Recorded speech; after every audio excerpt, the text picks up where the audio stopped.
Gracias, Adriana, querida. Viene una segunda tanda de keynotes que son muy relevantes. Un enfoque desde la inclusión digital universal. Hay un enfoque desde la política industrial y la política pública, y una desde el punto de vista del derecho administrativo. eh, y su impacto en la desregulación para el despliegue de la infraestructura digital que va a ser Edgar Olvera. Por cierto, producción, perdón que tengo una digresión técnica. Edgar Olvera está pidiéndome el link del Zoom en este instante para entrar. Vamos a comenzar primero con Adriana Labardini. Quiero, antes de continuar en este instante, agradeciendo a la Universidad Panamericana, al Departamento de Derecho de las Telecomunicaciones de la Universidad del Externado de Colombia. Quiero agradecer a la Unión Internacional de Telecomunicaciones y particularmente al equipo de DPL por la producción, por la complicidad y por la capacidad de convocatoria que estamos teniendo en este instante. La jornada matutina que hemos tenido ha sido verdaderamente extraordinaria. La cantidad de reflexiones y enfoques de la materia del derecho digital son realmente notables. Los enfoques sobre, por supuesto, protección de datos, de derecho a las telecomunicaciones, de derecho informático, competencia económica, derechos constitucionales o el constitucionalismo digital que estamos empezándolo a ver nacer, las distintas áreas como es la regulación de los NFTs, el blockchain, el dinero digital, el open bank, realmente nos hablan de una materia que está naciendo de forma espectacular y esplendorosa y que tiene muchos retos para la integración de la misma. Dicho esto, quiero perdón, y un último agradecimiento también que es para Gaby de Alba de la Universidad Panamericana y para Sandra Milena de la Universidad del Externado de Colombia, que han sido dos cómplices fundamentales, por supuesto, a Eli Salazar del equipo de DPL, tres mujeres que han hecho posible este evento. Vamos a continuar ahora con alguien a quien aprecio profundamente. Ella ha sido comisionada del Instituto Federal de Telecomunicaciones en la primera camada de comisionados, en la primera jornada de comisionados. Es una abogada extraordinaria, es una abogada experta en derecho administrativo, pero también en derecho de las telecomunicaciones. Ella tiene un incuestionable compromiso con los temas de inclusión digital. Desde que la conozco, siempre ha estado vinculada a la sociedad civil. Y en esa misma congruencia ahora en su vida profesional privada, continúa con esa jornada y con esa vocación íntima y discreta de acercarse profundamente a las asociaciones. No necesita de muchos reflectores, porque además ella es, con su luz propia, nos permite reconocerla como una abogada con vocación social inevitable, pero sobre todo de causas de inclusión digital, en contra de, además de la marginación digital, también por lo cual hay que subrayar esta vocación social que la caracteriza. Quiero presentarles con mucho entusiasmo, con mucho gusto, a la comisionada, porque así todavía yo la considero, mi querida amiga, la abogada Adriana Labardini. Adelante, Adriana querida, la pantalla es tuya. Fernando, querido, me dejas sin palabras. Te agradezco mucho esta inmerecida introducción y presentación que reconoce mi vocación, por lo menos. Y quiero agradecer a la Universidad Panamericana, a DPL, desde luego, a cargo de Fernando Negrete y su maravilloso equipo, y de todas las universidades iberoamericanas, y que tengan esta mirada y hagan esta introspección hacia los retos de una sociedad digital, economía digital y con todos los ejes a los que toca. El día de hoy, Fernando me ha pedido abocarme al tema de inclusión digital universal. Quiero nada más, bueno, palomear un poco de que les quiero hablar en tan corto espacio de tiempo. Son mensajes generales, pero me encantaría compartir con estudiantes, con académicas y académicos, con hacedores de política pública y reguladores, poder identificar líneas de investigación regionales o nacionales también que nos permitan apoyar a todos los actores del ecosistema digital, sean comerciales, públicos, sociales, comunitarios e indígenas. Hay mucho que la academia con investigación aplicada y con diversidad en la epistemología puede hacer para abatir la desigualdad que sigue dominando en América Latina. Así que quisiera hablar un poco de inclusión digital universal, para quiénes, por quiénes y para qué, el tipo de inclusión digital que quisiéramos, que ya no es el mismo de hace 15 años, ya tenemos que revisitar y repensar la inclusión digital. Y después pasar a hablar un poco desde pues, la experiencia de muchos años, pues sí, como ciudadana, activista de los derechos digitales y de los derechos al acceso, como exreguladora, como interesada en política pública, hoy desde Rizomática y la Asociación para el Progreso de las Comunicaciones, el ver no desde un gabinete, sino desde las comunidades rurales, desde la escucha a los pueblos indígenas y a los jóvenes y a las mujeres y a la diversidad, que cómo necesitamos incorporarlos en ese diseño e implementación de políticas.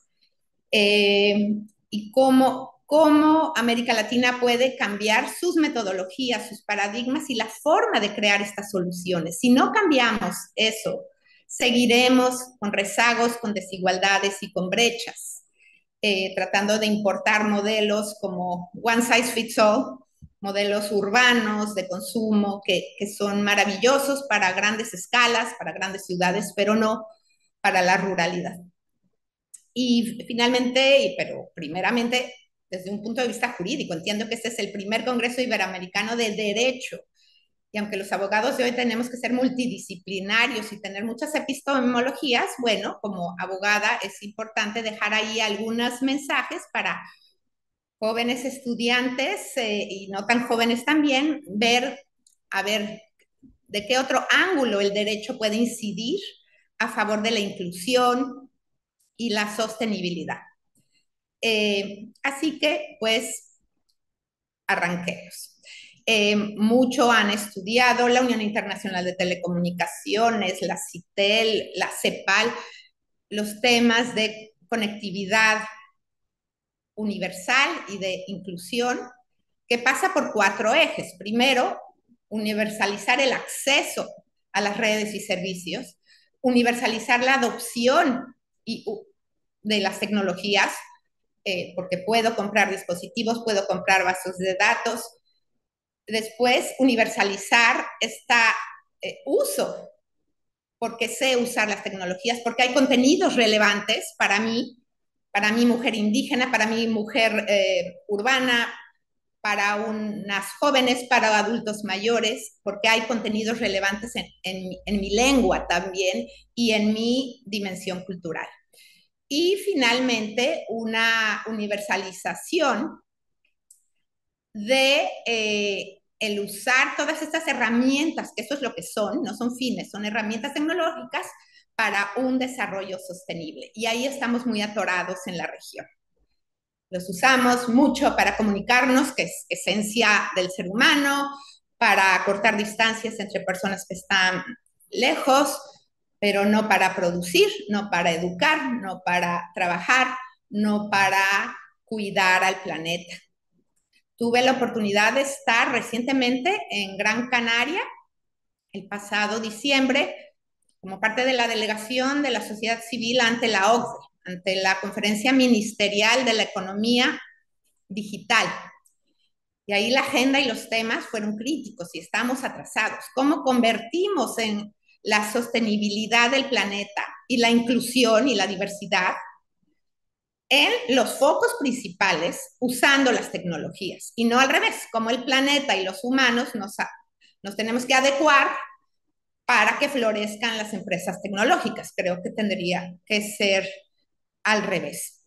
De modo que esta inclusión digital con los ejes que ya mencioné no se queda en brindar acceso universal.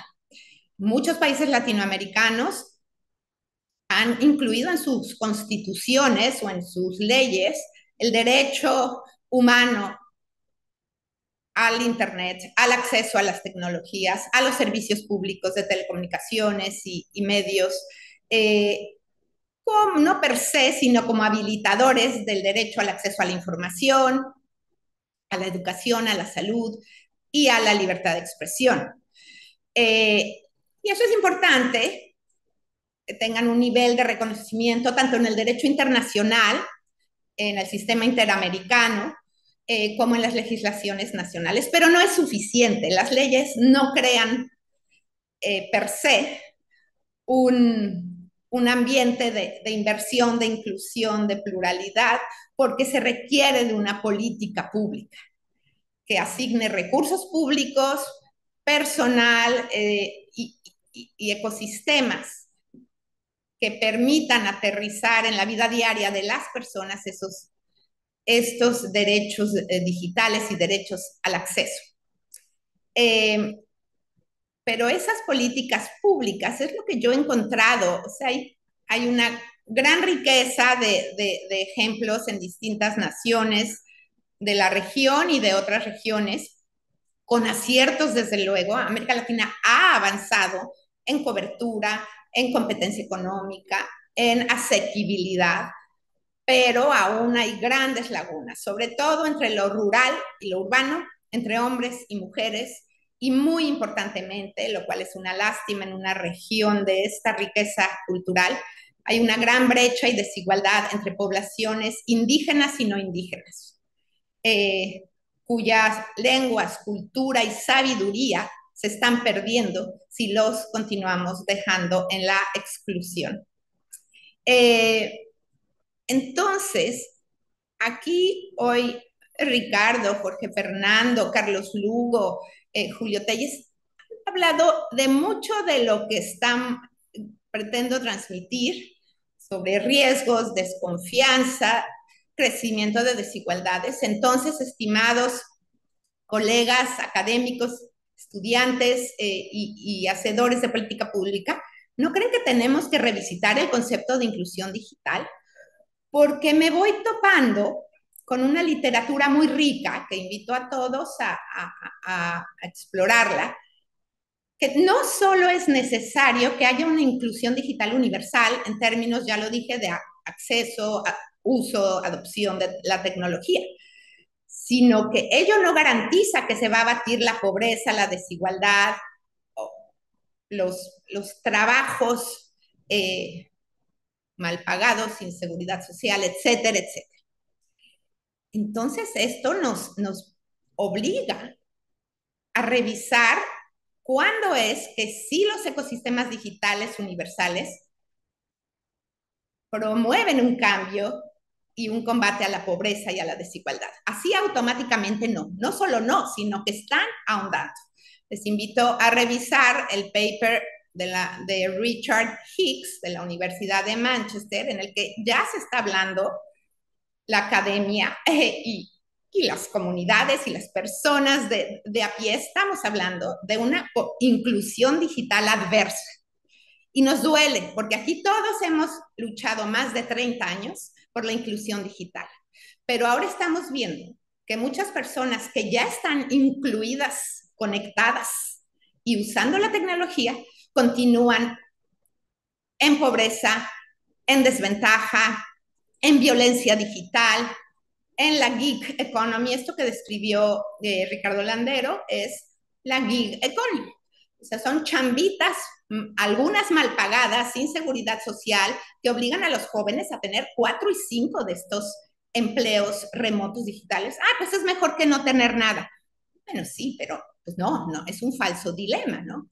Queremos usar la tecnología para hacer posible la productividad y que personas puedan acceder a mercados laborales de otros países, pero no comprometiendo sus derechos, pues, humanos, ¿no? De igualdad salarial, de no discriminación a las mujeres o a las personas con discapacidad o indígenas. sí, queremos todo, porque eso es lo que va a cambiar a América Latina. Una región en que haya iguales oportunidades para todos e igual distribución de recursos públicos para todos. Y otra cuestión que nos ha fallado en la región. La innovación tecnológica y la pandemia nos hizo todavía más visible que no hay un solo modelo de conectividad universal, ni modelo regulatorio, ni modelo de negocios. Que hay muchos nuevos actores. ¿Por qué? Porque el costo de las tecnologías bajaron. Una infraestructura de acceso, una red de acceso para una población rural de 1,000 habitantes puede costar menos de $9,000. Antes costaba 100,000 y era para grandes ciudades. Eso ha permitido esquemas de autoconectividad que las comunidades periurbanas, rurales, indígenas, ante las fallas de mercado y ante lo incosteable que es para muchos gobiernos ofrecer conectividad en forma continua y sostenible, pues ha llevado a estas comunidades y les ha permitido autogestionar su conectividad, desplegar sus propias redes, capacitarse en la instalación y operación de redes, crear sus propios contenidos relevantes locales en español o en sus lenguas o en portugués, en lugares impensables, ¿no? Cusco, la Amazonía ecuatoriana, peruana, brasileña, creando círculos virtuosos de economías locales y cambiándolos de consumidores cautivos con servicios a veces muy inasequibles para las capas socioeconómicas más bajas, a productores de su propia conectividad, en sus términos, bajo principios culturalmente adecuados a los pueblos indígenas u otras comunidades y con principios de diversidad e inclusión. Eso es lo que en América Latina tenemos que ir facilitando. México fue pionero. México desde el 2013 contempla en su constitución las concesiones de uso social indígena y comunitaria, concesiones de radiodifusión, de telecomunicaciones, de internet, de lo que sea. Y hay ya una red celular indígena en el estado de Oaxaca y recientemente inauguramos el primer operador móvil virtual indígena en Cuetzalan, Puebla, usando una red mayorista 4.5G y haciéndose los pueblos de Totonacas y Nahuas de la Sierra Norte de Puebla su intranet en sus lenguas y ofreciendo con mayor flexibilidad planes de datos y voz, con un acceso también gratuito a intranet en Nahua y en Nahuatl y en Totonaca para los pueblos alrededor de Cuetzalan. ¿Por qué? Porque hay la posibilidad de hacerlo, porque hay un reconocimiento legal a las redes comunitarias, porque hay acceso a espectro para uso no comercial, asequible, y porque, bueno, en temas de fondos de servicio universal estamos muy mal en México porque no existen, pero sí el gobierno, por ejemplo, ofreció a estos pueblos acceso a su capacidad satelital para un enlace de backhaul satelital sin costo. De modo que creo que en la región nos falta reconocer, y lo ha dicho ahora la Plenipot de la UIT, acaba de aprobar la resolución 139, perdón, 138, ahorita lo verificamos, que exhorta a los estados a habilitar redes y modelos alternativos de conectividad, no, complementarios, perdón. Y se insta a los estados a favorecer modelos complementarios de conectividad como las redes comunitarias y los pequeños operadores que favorecen las economías locales. A tener un régimen increíble, pero con todo respeto, Paraguay, por ejemplo, cobra por el uso de frecuencias Wi-Fi. Increíble, pero cierto. No son de uso libre. Hay que pagar si vas a usar frecuencias Wi-Fi, sea en la banda 5.8, en la 2.4, etc. Colombia solo contempla asignación de espectro mediante licitación pública. Aunque no sea un espectro de uso comercial, Eso ha impedido que florezcan las redes comunitarias si no se les puede asignar un espectro sin fines de lucro para conectar a los que no han sido conectados ni por mercado ni por gobierno. Entonces, ahí es donde vemos el cambio. O sea, la verdad podemos hablar aquí horas sobre inclusión, universalización, diversidad, pero si no cambiamos los paradigmas en cómo licencio y asigno el espectro, la Corte, otra vez abogados, la Corte Interamericana de Derechos Humanos tiene importantísimos precedentes ya, tanto en un caso muy reciente en el que se unió los derechos de los pueblos indígenas con los derechos a la libertad de expresión. Y en una sentencia condenatoria al Estado de Guatemala y a favor de los pueblos mayas, Cachiquel y otros, dijo: el espectro no puede solamente asignarse por subasta para todos. Eso impide el pluralismo, la democracia, y debe haber otros mecanismos no onerosos de asignación si queremos igualdad y no discriminación. ¿Cómo le vamos a pedir al pueblo maya guatemalteco que participe en las subastas para una radio FM, ¿no? Y peor en un estado en que están concentradísimos los medios. En México sí se prevé la asignación de espectro para fines sociales y públicos, obviamente fuera de subasta. Ese es un esquema solamente comercial y solamente cuando hay escasez de espectro. Cuando no hay escasez, no tiene sentido subastar nada. Y en la ruralidad hay una subutilización enorme del espectro. También hay que implantar nuevos sistemas de compartición de espectro. No mercado secundario, que ha sido un total fracaso, la verdad, sino compartición de espectro para uso secundario, cuando un licenciatario no está haciendo uso de sus frecuencias durante 20 años en zonas remotas o rurales, bueno, permitamos a redes comunitarias, pequeños operadores, cooperativas, etcétera, usar ese espectro. Eso es lo que va a cerrar las brechas. Otro tema es rediseñar los fondos de servicio universal, que sí existen en muchos de nuestros países latinoamericanos, para asignarlos no solo a los grandes operadores, que ellos ya nos han dicho insistentemente, no es negocio. Los costos operativos de ir a la Amazonía o a la sierra son altísimos, no, aunque me des espectro gratis para mis gastos de capital, mi costo operativo de mantenimiento es altísimo. Entonces, ¿por qué no asignar una parte de los fondos de servicio universal a estas redes y operadores comunitarios? Ya lo está haciendo Argentina con gran éxito, tanto en lo rural como en lo suburbano. Ya anunció Anatel y el FUST, el Fondo de Servicio Universal de las Telecomunicaciones, que verá los mecanismos para asignar recursos públicos para redes comunitarias. Y bueno, Ecuador acaba de reformar su ley de telecomunicaciones para reconocer las redes comunitarias y asignarle un régimen asimétrico, o sea, asimétrico pero para abajo. O sea, un operador comunitario sin fines de lucro no necesita regularlo como si fuera un operador dominante, ¿verdad? El retorno que pueda tener se reinvierte en la comunidad, pero pues lo que pretende más bien es solo cubrir los costos. El backhaul representa el más alto costo operativo. Entonces, aguas, tenemos que eficientar el acceso a redes públicas de fibra óptica y enlaces y satélite, porque ese es un costo altísimo para las redes de pequeña escala.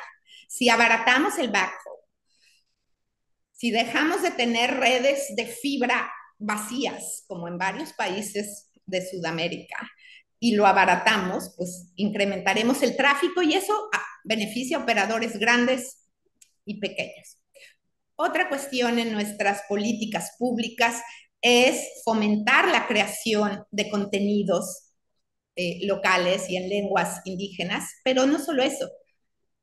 Reconozcamos que tenemos una dependencia tecnológica enorme respecto de los países desarrollados y eso puede cambiar. En Brasil hay una gran promoción por el desarrollo de software libre y hardware libre y ese modelo tendríamos que impulsarlo mucho más en México y no tener una dependencia absoluta y permanente de desarrollos tecnológicos.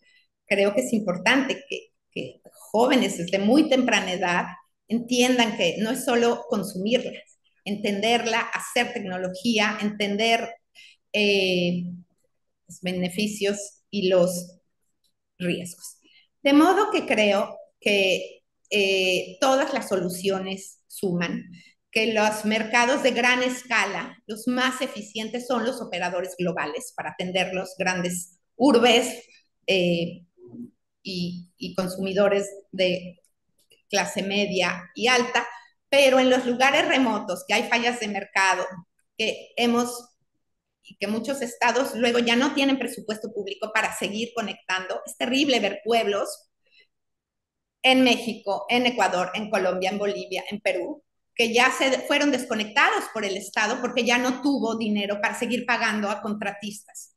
¿Por qué no voltear hacia un modelo también complementario, no comercial, de conectividad comunitaria, con acceso a espectro, a fondos, a backhaul y un reconocimiento de estas redes, que tuve el honor de participar ahora con Anatel y acaba de anunciar el presidente Anatel, después de un estudio que hicimos muy profundo de redes comunitarias y barreras para que florezcan en Brasil, anuncia Anatel que abrirá un comité de redes comunitarias, como ya tiene el comité de pequeños operadores. México sometió a consulta pública la creación en el IFT de un comité de operadores pequeños y operadores comunitarios. Y eso es importante porque, y era otro punto muy importante, y pues voy a cerrar ya con esto, la forma en que se hace política pública y los datos con los que se cuenta tiene que cambiar. La política pública debe, en democracias, debe crearse con los beneficiarios, con los actores. No hagamos políticas de conectividad indígena sin los indígenas. Luego no preguntamos, ¿y qué quieren? ¿Y qué no quieren? ¿Y qué necesitan? ¿Y con qué diagnósticos de necesidades, de infraestructuras y de posibilidades tecnológicas deben de construirse con la ciudadanía? Pero no solo en una consulta pública, porque dudo que una persona de la Amazonía diga, ay, hoy sale la consulta pública de Arcotel o de Anatel, que no, pues ni siquiera tienen acceso. Entonces los reguladores deben construir canales de comunicación con los grupos vulnerables, no solo indígenas. Si las mujeres, que somos mayoría, estamos subrepresentadas siempre y tenemos que migrar a construir regulación con perspectiva de género. Tuvimos un taller muy interesante desde la otra organización con la que colaboro, Conectadas, con el IFT y con el Senado de la República, sobre cómo regular y legislar con perspectiva de género. Y es toda una técnica, una metodología. Entonces, también en la academia tenemos que ser más incluyentes, más mujeres, más epistemologías distintas. Hay una enorme sabiduría y conocimiento milenario en los pueblos indígenas. No tienen títulos universitarios, pero tienen conocimientos que pocas veces escuchamos y que pocas veces les preguntamos. No solo es darles en un punto de vista asistencialista, a veces tendríamos mucho que recibir de su sabiduría. Y bueno, en Rizomática nos hemos abocado a eso, a crear metodologías y guías sobre cómo se hace política pública de conectividad con los pueblos indígenas, no para, sino con, o con pequeños operadores, pueden ser comerciales, pero ISPs de pequeña escala. ¿Y qué datos vamos a considerar? Que no sean solamente de hombres blancos occidentales, excluyendo mujeres, mujeres de todas las edades, de todas las etnias y hombres también, por supuesto. Ahí es donde creo, estimado auditorio, que está el mayor reto. cambiar los lentes con que analizamos y diagnosticamos y los lentes con los que construimos política pública para no crear, y ya se empieza a usar el término, lean a Richard Hicks, inclusión digital adversa. Trabajar 30 años por la inclusión digital para ver que los ya incluidos digitalmente ahora siguen sufriendo discriminación, pobreza, espionaje, violencia, extractivismo de datos, eso va a ampliar las desigualdades. Si la economía que viene es una economía de datos, pues creo que nos vamos a tener que sentar a la mesa como un consenso de cuando se cambió el patrón oro, pues si la moneda del futuro son los datos, pues sentémonos a discutir cómo nos repartimos los beneficios. Porque no puede ser que el 95% de los beneficios sean para los que extraen y comercializan los datos y los costos sean para la ciudadanía y para los grupos vulnerables. Y eso ninguna herramienta digital lo va a cambiar si no hay una buena gobernanza de cómo se distribuyen costos y beneficios en esta nueva economía digital y economía de datos, cómo cuidamos nuestros derechos a la privacidad, a la libertad de expresión, al acceso a la información y no fake news, sin censurar, por supuesto, y sin decretar todo desde centralmente desde un gobierno, porque pues también puede ser peligroso. Entonces sí necesitamos modelos de corregulación y de mayor participación ciudadana y de grupos vulnerables en la construcción de esa regulación. Creo que es un gran avance que la UIT, CITEL, el BID, la OCDE incluso, Adriana estén querida, reconociendo a las redes comunitarias. andamos sobre el tiempo, Adriana querida. Gracias. Con esto cierro. Invito a una mirada distinta, incluyente, diversa y sin prejuicios sobre nuevos modelos de inclusión digital desde la oferta y desde la demanda y desde la sabiduría de la ciudadanía, de los pueblos y de la diversidad. Muchas gracias. Gracias, gracias, comisionada Adriana. Un gusto escucharla.